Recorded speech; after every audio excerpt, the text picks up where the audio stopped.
இது பார்த்திங்கன்னா கொய்யா செடி. இது வந்து இட்லி பூ. இது வந்து ஒத்த செம்பருத்தி.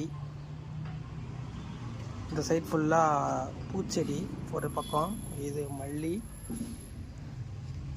இது வந்து பார்த்திங்கன்னா பாரிஜாதம். இது சும்மா உடச்சி வச்சது தான், செடியாக வாங்கி வைக்கல.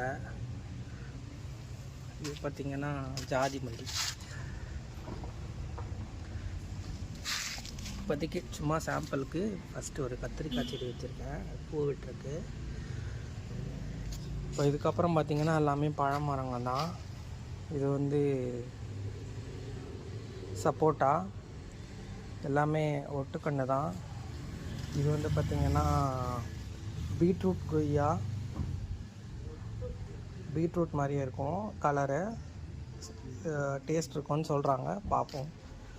இது வந்து பார்த்திங்கன்னா இப்போ இது நான் ஆர்டர் பண்ணி கொரியரில் வர வச்சேன், அதனால் அந்த மாதிரி இருக்குது, பார்ப்போம் துளுக்குதான்னு. இது வந்து பார்த்திங்கன்னா சீத்தா, இப்போ கடையில் விற்கிறாங்கல்ல அந்த சீத்தா. கொட்டை கம்மியாக இருக்கும், ஃப்ரெஷ் அதிகமாக இருக்கும். இது வந்து பார்த்திங்கன்னா வாட்டர் ஆப்பிள், வச்சு 1 மாதம் ஆகுது, துளுக்க ஆரம்பிச்சிருக்கு. இது வந்து பார்த்திங்கன்னா சொரக்காய். இது வந்து பார்த்திங்கன்னா முருங்கை, இதுவும் துளுக்க ஆரம்பிச்சிருக்கு. இது வந்து பார்த்திங்கன்னா நாட் ரோஸு. இது வளர்ந்துட்டே போகுதுன்னு கட்டி வச்சுருக்கேன், ப்ளஸ் கட் பண்ணிட்டேன், நிறைய துளிர் வருது. இது வந்து பார்த்திங்கன்னா ரெட் அத்தி, ரெட் பூனை அத்தின்னு சொல்லுவாங்க, ரெட் கலரில் இருக்கும் அத்தி. இது வந்து பார்த்திங்கன்னா ஸ்டார் நெல்லிக்காய் சொல்லுவாங்க, ஸ்வீட்டு. இது வந்து பார்த்திங்கன்னா செரி ஃப்ரூட்டு, ரெட் கலரில் செரி வரும். இது வந்து பார்த்திங்கன்னா ஏலக்கி வாழைப்பழம் மரம்.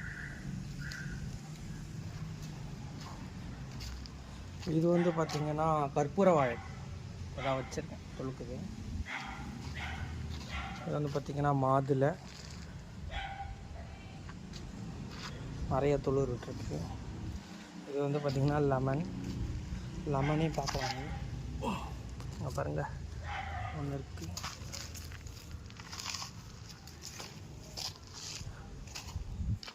அடுத்து இது வந்து பார்த்திங்கன்னா மலை இலந்தை, இப்போ வருதில்ல ஹைப்ரிட் இலந்தை, பெருசாக இருக்குல்ல அந்த மாதிரி.